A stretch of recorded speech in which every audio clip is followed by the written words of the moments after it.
बात आती है हिस्सेदारी की। अभी राजभर पार्टी के 4 लोग हमसे मुलाकात किए, वो प्रवक्ता भी थे। उन्होंने कहा 100 सीट पर लड़ रहे हो, सरकार बना लोगे?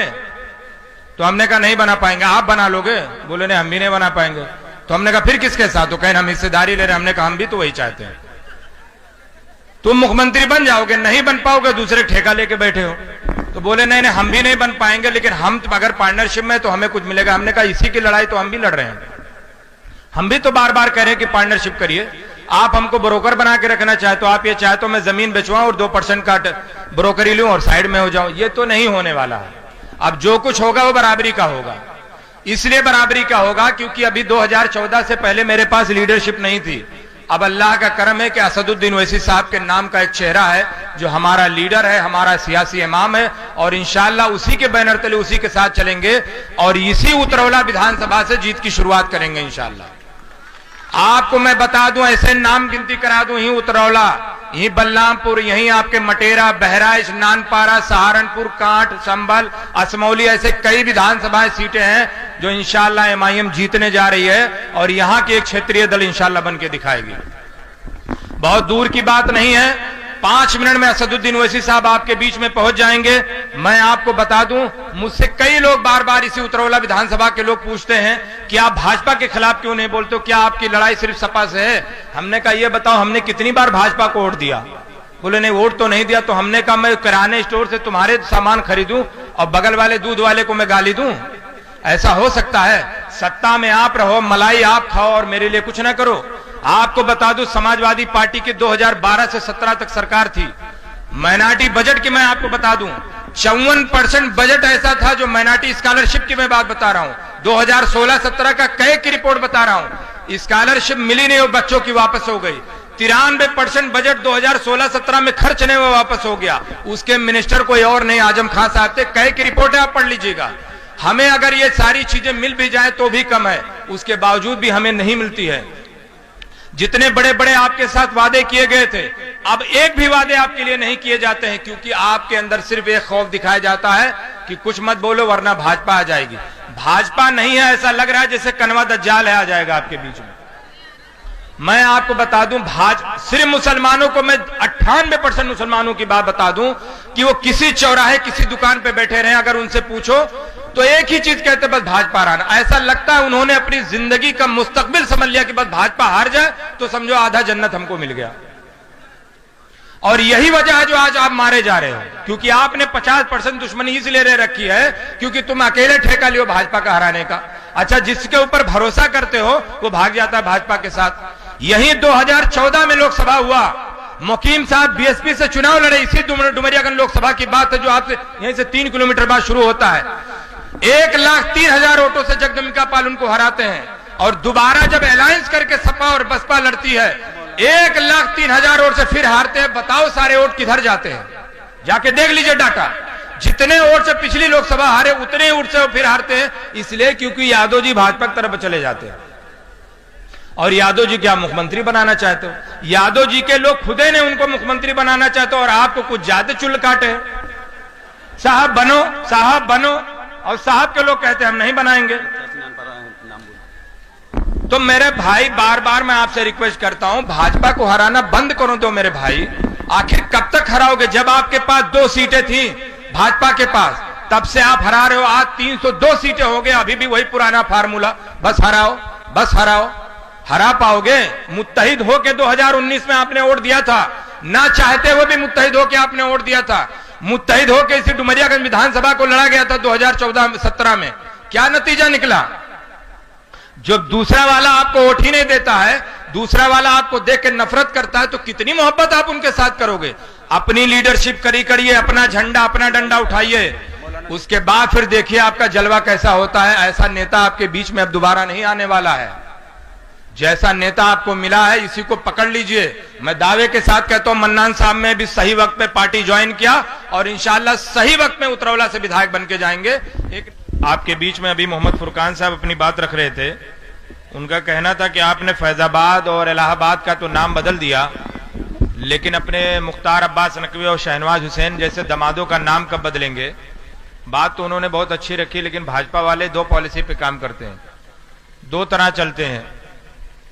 वो अंदर अंदर खाने तो सेटिंग कर लेते हैं और बाहर से आपको दिखाने के लिए दुश्मनी भी दिखाते हैं। बहरहाल भाजपा जो चाल चल रही है, जिस हिसाब से वो काम कर रही है, अगर देखा जाए तो जो दूसरी पार्टियां हैं जो सत्ता हासिल करना चाहती हैं, वो भाजपा की कभी विचारधारा से लड़ना नहीं चाहती हैं।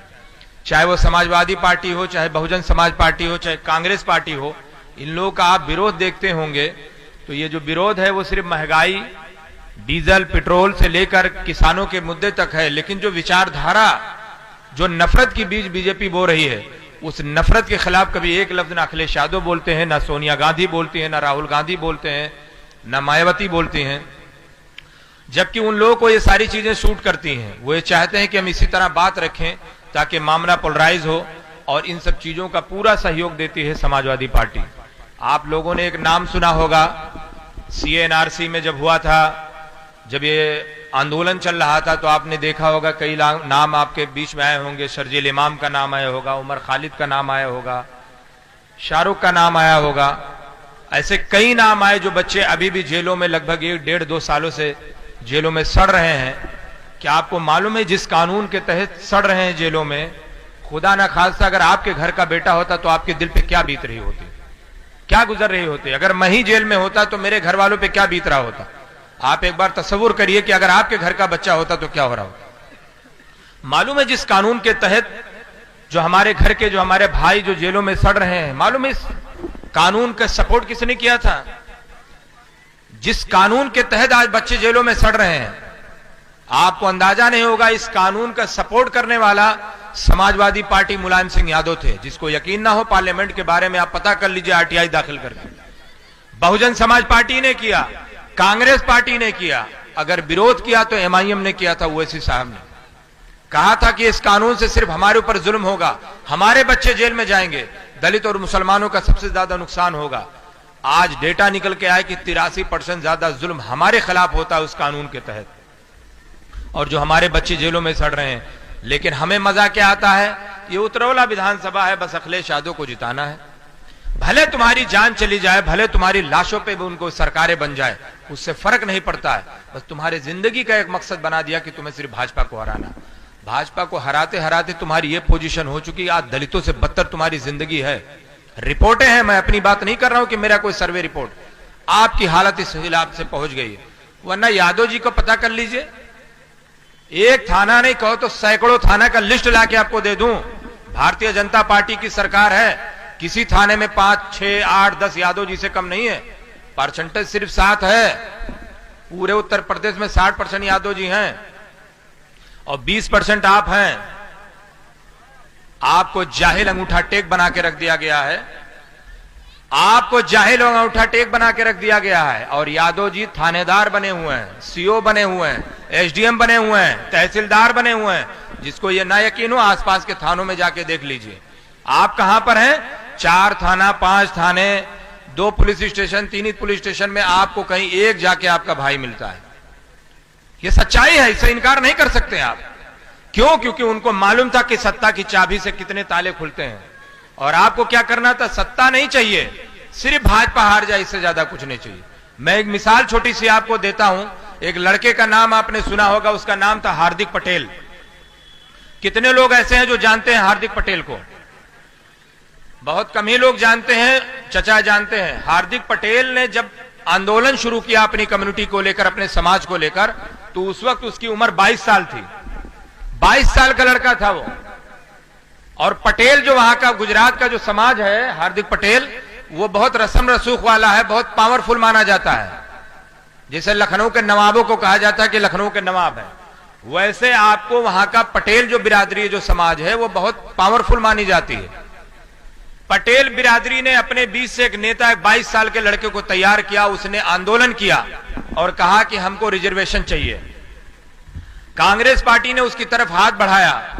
कांग्रेस को यह लगा कि यहां से मैं बीजेपी को खत्म करके मैं सत्ता में आऊंगा, क्योंकि 20-25 साल हो गया सत्ता में नहीं आए। हार्दिक पटेल ने एक शर्त रखी। हार्दिक पटेल ने कहा, मेरा एक शर्त है तो मैं आपका समर्थन करूंगा। उसने कहा कि मुझे रिजर्वेशन चाहिए और यह भी बताओ कैसे दोगे, तो मैं आपका साथ दूंगा, मेरा समाज आपके साथ खड़ा होगा।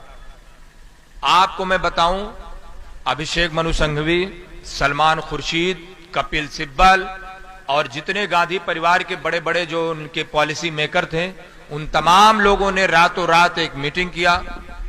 मीटिंग करने के बाद एक फैसला लिया गया और कहा गया कि हम आपको रिजर्वेशन देंगे अलग से कानून बनवा के। तो उसने कहा ठीक है, फिर तो बहुत अच्छी बात है, लेकिन मैं आपका स्टेज शेयर नहीं करूंगा, मेरा पूरा समर्थन मैं भाजपा के खिलाफ हूं।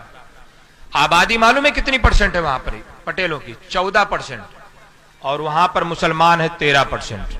अगर वहीं पर मुसलमानों से कोई कह देता आपको क्या चाहिए, नहीं भैया बस भाजपा हार जाए और कुछ नहीं चाहिए, तो मिलेगा तुम्हें कुछ?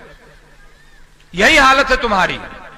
तुम्हारे अंदर अल्लाह से ज्यादा भाजपा का खौफ है, और यही वजह है कि यही खौफ तुमको खत्म करते जा रहा है। मुझे तकलीफ इस बात की है कि जो लोग बूढ़े बुजुर्ग हो गए हैं वो तो चलो अपनी जिंदगी जी लिए हैं, लेकिन कम से कम अपने आने वाले नस्ल को तो मजबूत करो।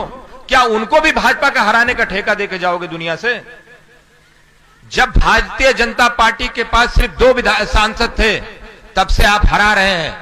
आज 302 सांसद हैं, अभी भी आप हरा रहे हैं, वही पुराना फार्मूला अपनाए हुए हैं, लेकिन कोई बदलाव नहीं ला रहे हैं। अगर तुम्हारे अंदर यही आदत बनी रही तो ये जान के चलिए कि भाजपा 502 भी हो जाएगी, लेकिन तुम्हारे मुकद्दर कभी नहीं बदलने वाले। अगर बदलना चाहते हो, अगर चाहते हो कि सुख की रोटी मिले, अगर चाहते हो कि पुलिस थानों में हम भी ना सताए जाए, हमारी भी बात सुनी जाए, अगर ये चाहते हो कोर्ट कचहरी में हमारी भी बातें मानी जाएं, अगर ये चाहते हो रोजगार सेवा हमें भी मिले, अगर ये चाहते हो हमारे साथ भेदभाव ना हो, तो आपके पास सिर्फ एक ही विकल्प है, बाकी और कोई दुनिया में विकल्प नहीं बचा है। आपने सारे फार्मूले आजमा के देख लिए। आपने सपा की सरकार बनवाई, उसने जुल्म किया तो बसपा की बनवाई, बसपा ने जुल्म किया तो कांग्रेस की बनवाई, कांग्रेस ने जुल्म किया तो आम आदमी पार्टी की बनवाई, आम आदमी पार्टी ने जुल्म किया तो जेडीयू की बनाई, जेडीयू ने किया तो आरजेडी की बनाई, कांग्रेस ने किया तो एनसीपी की बनवाई, एनसीपी ने किया तो शिवसेना की बनवाई। अलग अलग प्रदेशों में, अलग अलग पार्टियों में आपने सरकारें बना के, बदल के, गिरा के, हर तरह के आपने फार्मूला आजमा के देखा, लेकिन आपके हालात में तब्दीली नहीं आई। ये मैं नहीं कह रहा हूं। कांग्रेस पार्टी ने 2 रिपोर्ट आपके बीच में लाके रखी, रंगनाथ मिश्रा और सच्चर कमेटी की। दोनों रिपोर्टों में कहा गया कि तुम्हारी हालत दलितों से बदतर है। ये मैं नहीं कह रहा हूं, जस्टिस जो जजेस हैं उन्होंने अपनी रिपोर्ट जाहिर। तो वो लोग जब अपनी रिपोर्ट लाके आपके सामने आईना दिखा रहे हैं, तब भी आप ये नहीं सोच रहे हो आखिर वजह क्या है, कहां पर ऐसी छेद है जहां से पानी निकल रहा है। बस आपका एक ही काम है, भाजपा को रहो। आपके अंदर आए 12 बजे रात में भी कोई बोल दे कि आप वोट दो दोगे इस टाइम तो भाजपा हार जाएगी, तो पूरा गांव निकल के आएगा, भाजपा खिलाफ वोट डालेगा। और अगर ये कह देगा 10 नौकरी मिल जाएगी, 12 बजे रात में वोट डालो, तो 50% भी वोट नहीं पड़ेगा, हमारा ख्याल है 20% वोट पड़ेगा। ये तुम्हारी सोच है। तो मैं बार बार कह रहा हूं कि अगर आप तब्दीली चाहते हैं, अगर आप ये चाहते हैं कि मेरे साथ कुछ बेहतर हो, अगर आप ये चाहते हैं कि जैसे यादव जी ने भी तरक्की की आप भी करें, तो बराए मेहरबानी अपनी लीडरशिप खड़ी करिए। इतना बेहतरीन, इतना काबिल लीडर किसी को नहीं मिलने वाला। पूरे हिंदुस्तान के मैं चैलेंज करके कहता हूं, बहुत बड़े बड़े पॉलिटिशियन हैं, कोई 4 लाख वोटों से जीतता है, कोई 5 लाख वोटों से जीतता है, कोई 10 मरतबा से विधायक है, कोई 8 मरतबा से सांसद है, हजारों आपको ऐसे मिल जाएंगे, लेकिन असदुद्दीन ओवैसी साहब जैसा काबिल लीडर किसी को नहीं मिलने वाला। यह आप बखूबी जानते हैं कि ओवैसी जैसा बेबाक, निडर, पढ़ा लिखा, नॉलेजबुल आदमी नहीं है किसी के बीच में। और ऐसे ही लीडर पे आपको शक होता है। जब आपको ऐसे ही लीडर पे शक होता है तो मुझे तो खुद आप पे शक होता है कि आप कभी ना चले जाओ। तो ये सब चीजें, अगर आपके अंदर यही पुरानी चीज, अगर आप ये चाहे तो इसी जिल्लत की जिंदगी में हम खुश हैं, तो ओवैसी साहब ने कोई भी दुनिया का चला है, कोई भी चला है, आपके अंदर से तब्दीली नहीं आ सकती। आपको खुद सोचना पड़ेगा कि आखिर मेरे साथ अब तक बेहतर नहीं हुआ। कम से कम मेरा यह कहना है, जो 50 साल, 55, 60, 60 साल की उम्र के लोग हैं, वो बहुत कंफ्यूज खुद रहते हो, कंफ्यूज किए भी रहते हैं। उनको यह रहता है कि बस हमने 30 सालों से भाजपा के खिलाफ वोट डाला, ये नया आदमी कहां से आ गया, ये गलत हो सकता है। तो वो क्या करता है, अपने नीचे वाली जो नस्ल है उसको भी वही सिखाना चाहता है कि बेटा बस तुम्हारा एक ही काम है, मैं जा रहा हूं, वही वसीयत करके जा रहा हूं कि तुमको सिर्फ भाजपा को हराना है। अच्छा, मजे की बात ये देखिए, हम भाजपा को कभी वोट भी नहीं देते और ठेका अलग से लिए रहते हैं। जो वोट देता है उससे कभी सवाल नहीं करते हैं। जाहिर सी बात है, आप वोट देते नहीं, कोई दूसरा ही तो वोट देता है ना। एक मर्तबा है किसी के माई के लाल में हिम्मत जाके उससे पूछ ले क्यों देते हो भाजपा को वोट, नहीं पूछते हो। जबकि अलबत्ता है कि तो बस मुत्तहिद होके एक जहां वोट डालना है, मुत्तहिद होके एक जगह नहीं 100 जगह वोट डाल लो। जब तक सही जगह वोट डालोगे नहीं तब तक नहीं कामयाब होगे। सही जगह वोट डालने के मतलब यह है आप अपनी जमात को मजबूत करिए, अपनी लीडरशिप खड़ी करिए। थोड़ा सा वक्त लगेगा, मैं दावे के साथ कहता हूं सिर्फ आप विधायक नहीं आप मुख्यमंत्री भी बना सकते हैं अपना, लेकिन वो सोच तो पैदा करिए मेरे भाई। बहरहाल आपके बीच में डेविड भाई को जज्बाती बात रख रहे थे, लेकिन उनकी बातों में बड़ी तासीर थी, वो बड़े सीरियस बात कर रहे थे कि आपकी आवाज कोई नहीं उठाता है। अच्छा, सबसे बड़ी जो दिक्कत की बात यह है कि अगर आप स्पेशली किसी एक जात बिरादरी की बात करें तो फौरन ये लग जाता है ऐसी बात मत करो वरना भाजपा आ जाएगी। मुझसे एक आदमी, मैं 2017 की बात बता रहा हूं, मुझसे एक आदमी एयरपोर्ट पे मिला और मेरे साथ फ्लाइट से लखनऊ तक आया, और एक प्रोफेसर थे वो औरंगाबाद यूनिवर्सिटी में वो।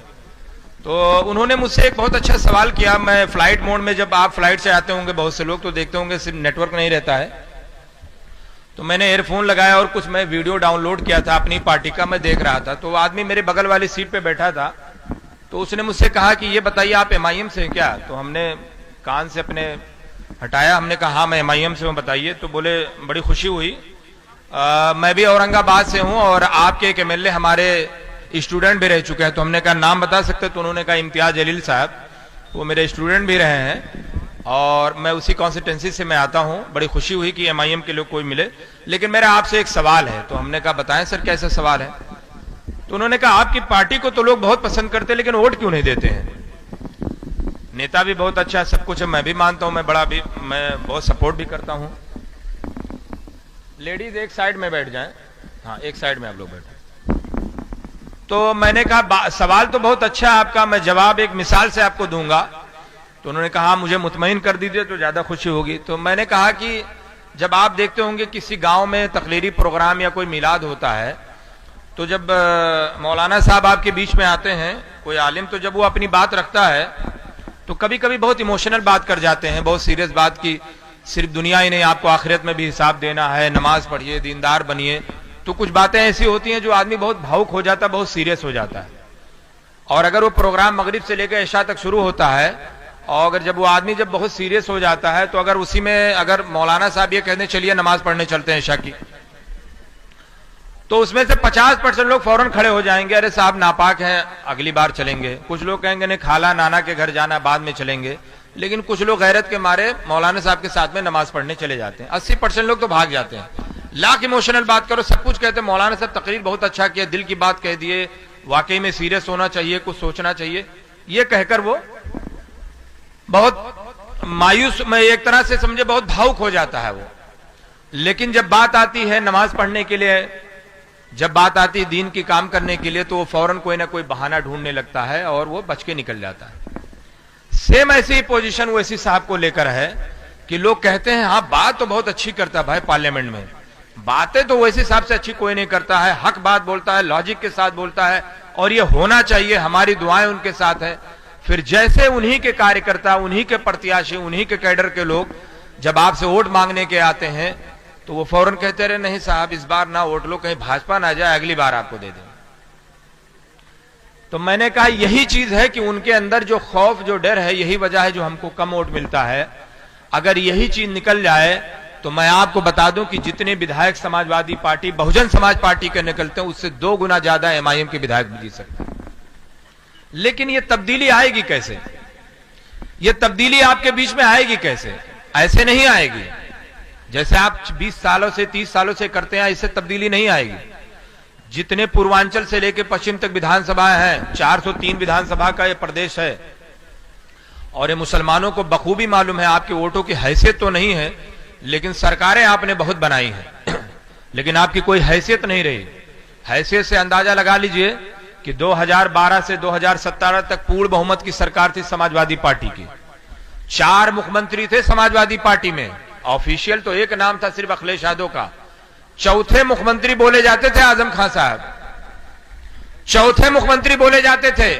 यहीं आपके उतरौला, डुमरियागंज, पता नहीं कहां कहां आजम खान साहब आते थे, इनके चाहने वाले लाखों लोग थे। आज 1.5 सालों से जेल में सड़ रहे हैं। समाजवादी पार्टी का कोई एक कार्यकर्ता ऐसा बता दे कि जो उनके लिए रो रहा हो या उनके लिए इतना ज्यादा दुख हो रहा हो या उनको तकलीफ हो रही हो। जबकि सबको मालूम है आजम खान साहब क्या थे क्या नहीं थे मुझे नहीं मालूम, लेकिन इतना मैं जानता हूं आजम साहब खान के बारे में कि आजम साहब भ्रष्टाचार नहीं किए थे, ईमानदार आदमी थे, इससे मैं इनकार नहीं कर सकता हूं। उसके बावजूद भी उनके ऊपर मुर्गी चोरी का, बकरी चोरी का इल्जाम लगा के आज उनको जेलों में भेज दिया गया। और समाजवादी पार्टी के तो बारे में मैं क्या बताऊं कि जब यही 2017 में समाजवादी पार्टी के आपस में गुटबाजी में लड़ाई झगड़े हुए थे तो एक दूसरे को लेटर पे लिख के देते थे कि ये भाजपा से मिले हैं। मैं अपने आंखों से देखी बात बता रहा हूं, मैंने खुद वो लेटर पढ़े। अच्छे यादव, प्रदीप यादव और पता नहीं कौन कौन से यादव जी हैं, उनके लेटर पे लिख के आते थे कि राम गोपाल इस रात में अमित शाह से मिले, तो शिवपाल यादव इस डेट में मिले, तो ये साहब इस डेट में मिले, लिख के देते थे भाई कि इस डेट में ये लोग यहां से मिलके आए, ये भाजपा से मिले हुए हैं। उसके बावजूद भी वो आपके मसीहा बने हैं। असदुद्दीन ओवैसी को शक की निगाह से देखा जाता है। ये चश्मा बदल दीजिए, वरना आपकी तो नस्ल खराब हुई है, आपकी आने वाली नस्ल भी अपाहिज हो जाएगी, गूंगी हो जाएगी, बहरी हो जाएगी। अगर बदलाव चाहते हैं, अगर ये चाहते हो कि कुछ बेहतर हो जाए, आप अपनी लीडरशिप खड़ी करिए। हिंदुस्तान में आजादी के बाद पहली बार ऐसा लीडर मिला है जिसके साथ देने में, जिसकी तारीफ करने में, जिसका सपोर्ट करने में आपको भी फख्र महसूस होता है और मुझे भी होता है। ऐसा लीडर नहीं किसी को मिलने वाला। मैं बता रहा हूं, अगर भारतीय जनता पार्टी या कांग्रेस पार्टी या समाजवादी पार्टी का लीडर होता, पूजा करते लोग उनकी, और आज आप लोग उसको शक की नजर से देखते हैं। मुझसे कई लोगों ने बहुत सारे इल्जाम लगाते हैं, बहुत सारी चीजों पे मुझसे डिबेट होता है, सोशल मीडिया से लेकर कई जगह। जब मैं बात तर्क के साथ रखता हूं तो सब चुप हो जाते हैं, लेकिन पीछे खाने जाके लोगों को इल्जाम लगाते हैं और उन लोगों से जाके कहते हैं जहां के लोग थोड़े से कम समझदार हैं, उन्हीं को बहला फुसला के वोट चाहते हैं हम कैसे भी करके डाइवर्ट कर दें दूसरी की तरफ। लेकिन इंशाअल्लाह ताला अल्लाह ने चाहा तो इस बार आप देखिएगा, मैं बिहार में भी प्रचार करके आया हूं, मैंने देखा है वहां के लोगों में बदलाव। इंशाअल्लाह ताला उत्तर प्रदेश में भी वही बदलाव आने वाला है, चाहे अलायंस हो, गठबंधन हो या ना हो।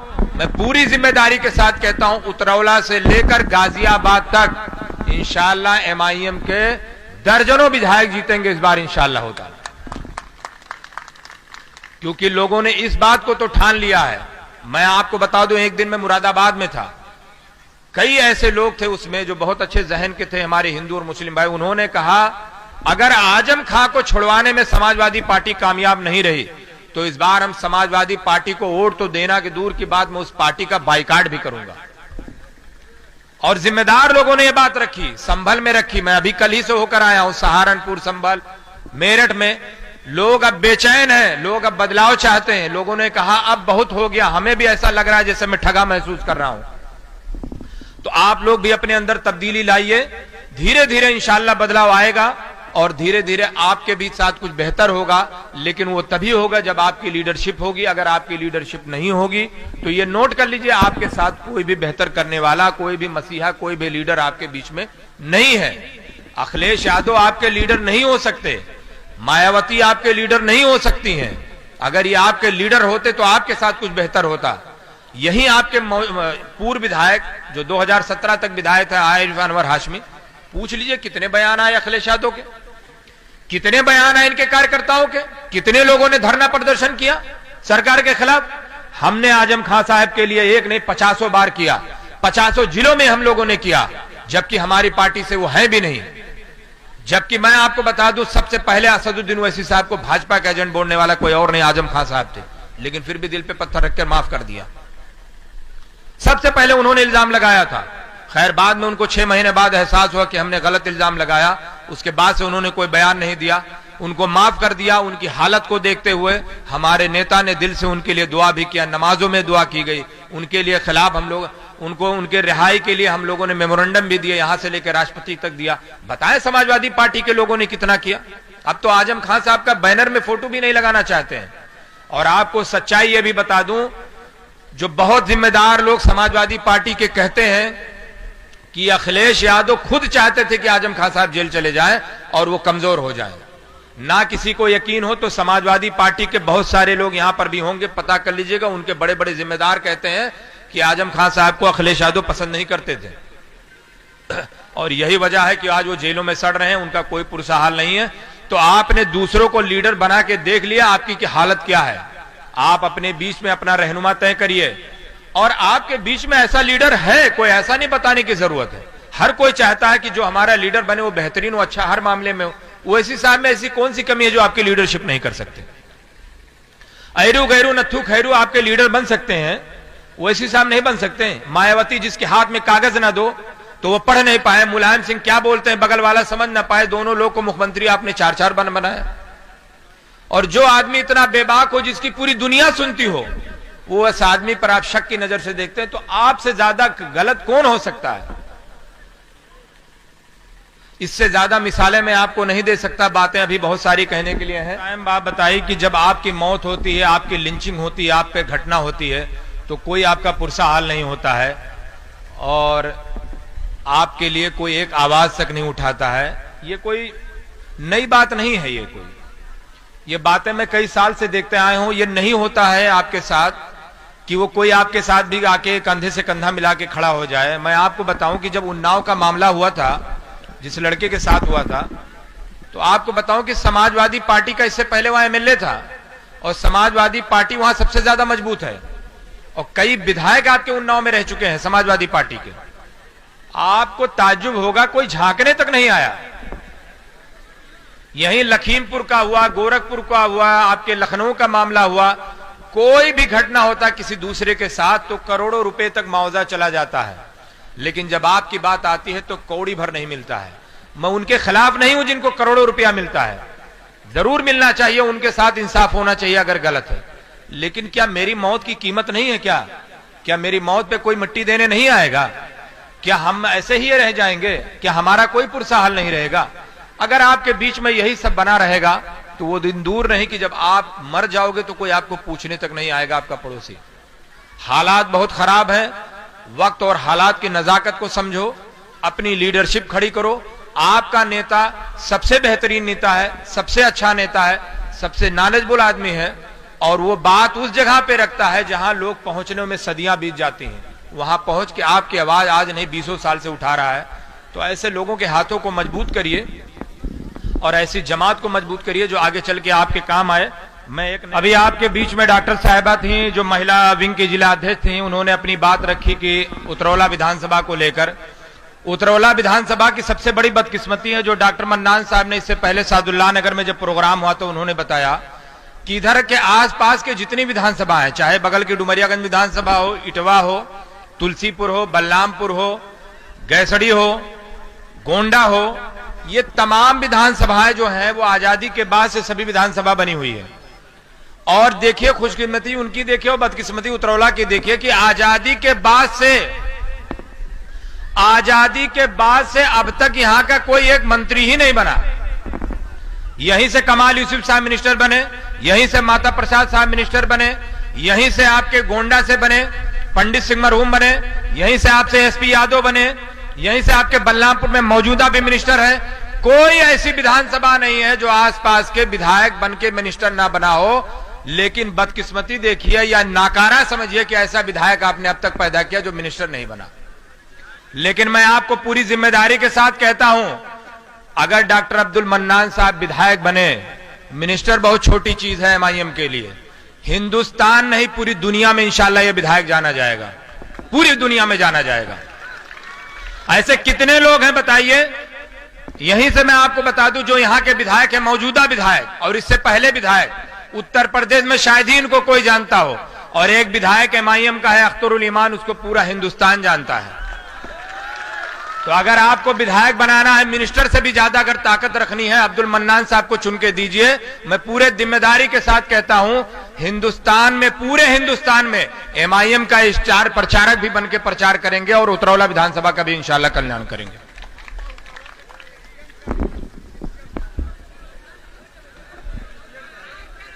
हाँ, इंशाल्लाह डिप्टी सीएम भी बनेंगे। 10 विधायक पैदा कर दो, डिप्टी सीएम बन जाएंगे। अब बात आती है डिप्टी सीएम की, बहुत अच्छी बात भाई ने उठाई, बैठ जाइए।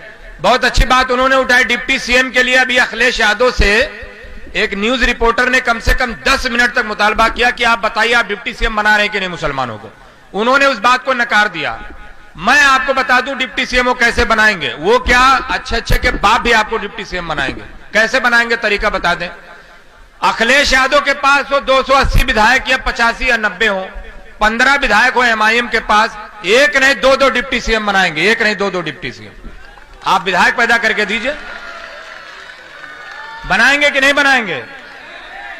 झक मार के बनाएंगे आपका। लेकिन वो ताकत और हिम्मत, अगर आप उनके सिंबल से बनोगे कुछ नहीं बनाएंगे। आरिफ अनवर हाशमी रो रहे थे, मैं पूरी जिम्मेदारी के साथ कह रहा हूं, पता कर बैठ जाइए आप, आपको ज्यादा जज्बाती हैं। आरिफ अनवर हाशमी साहब 2012 से 17 तक विधायक थे और उससे पहले सादुल्ला नगर से थे, वहां बहुजन समाज पार्टी की सरकार थी, तब भी विधायक थे। 2012 से 17 तक रगड़ के मर गए। बहुत कोशिश की, रिक्वेस्ट किया कि हमको भी मिनिस्टर बना दो। इनको कोई घास नहीं डाला, 6 महीने तक नाराज भी चल रहे थे, इनका टिकट भी कट रहा था। पता कर लीजिए अगर ना किसी को यकीन हो तो। और बाद में जेल चले गए, कोई पार्टी का पुरसा हाल नहीं इनके लिए। मैं आपको बता